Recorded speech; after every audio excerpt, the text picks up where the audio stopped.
14.5 kilometre திருவான்மையூர்ல இருந்து உத்தண்டி வரைக்கும் 14 kilometre ஒரு பிரிட்ஜ் மேம்பாலம் 2100 கோடி ரூபாய் டெண்டர் போட்டிருக்கான். அதுல ஒரு கம்பெனி 1400 கோடி டெண்டர் போட்டாங்க, அவனை டிஸ்குவாலிஃபை பண்ணிட்டான். ஐஐடி உடைய அளவுகோல் என்ன? 1 கிலோமீட்டர் மேம்பாலம் போடுறதுக்கு கிட்டத்தட்ட 87 கோடி இல்ல 100 கோடி ஆகும். ஆனா இவன் 150 கோடிக்கு போடுறான். 700 கோடி எல்லாம் கொள்ளடிக்கிறது. அதுக்கு முதலமைச்சர் அடிக்கல் நாட்டிட்டு போயிட்டு இருக்கிறார். இது போன்ற எவ்வளவு இந்த மத்திய கைலாஷ் இருக்குல்ல, சென்னையில் மத்திய கைலாஷ் ஐஐடி வாசல்ல இருக்கு. அந்த மேம்பாலம் இப்படி போய் இப்படி ரைட்ல திரும்புது. இந்த மாதிரி ஒரு மேம்பாலம் கட்டவே கூடாது. இப்படி போய் அப்படியே வளைவ நேரா போனா அவ்வளவுதான், கீழே விழணும். நான் முதலமைச்சர் அந்த மேம்பாலத்தை திறந்தார். திறந்து 2 நாள் கழிச்சு நான் போறேன்.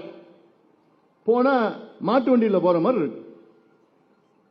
பள்ளம் பள்ளம் பள்ளமா பள்ளம் பள்ளம் பள்ளமா இருக்கு.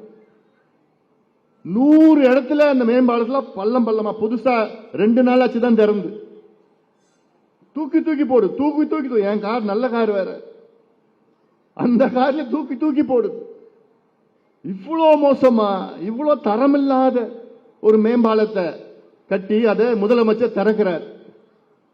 வீட்டுக்கு வந்த உடனே ஒரு ட்வீட்டை போட்டேன். இப்பதான் வந்த மேம்பாலத்துல வந்த இவ்வளவு மோசமான மேம்பாலம் வாழ்க்கையில பார்த்தது கிடையாது. இதை விசாரணை பண்ணணும், உடனே யாருன்னு பார்த்து பண்ணணும்னு சொல்லி உடனே 2 நாள்ல அந்த மேம்பாலத்துக்கு மேல தாரை போட்டு மறுபடியும் ரோடு, அது கான்கிரீட் போட்டு கட்டியிருக்காங்க மேம்பாலத்தை.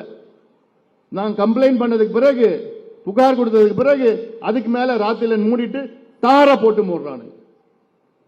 அந்த மேம்பாலம் கான்கிரீட்டுக்கு மேல தாரை போடக்கூடாது. இந்த தார் இன்னும் 2 மாசத்துல வெளியில வந்துடும். அப்போ எவ்வளவு மோசடி, எவ்வளவு ஊழல், லஞ்சம் வாங்கி கொள்ளடிக்கிற ஒரு கட்சி போதையா? உங்களுக்கு எதுவும் கிடையாது. உங்களுக்கு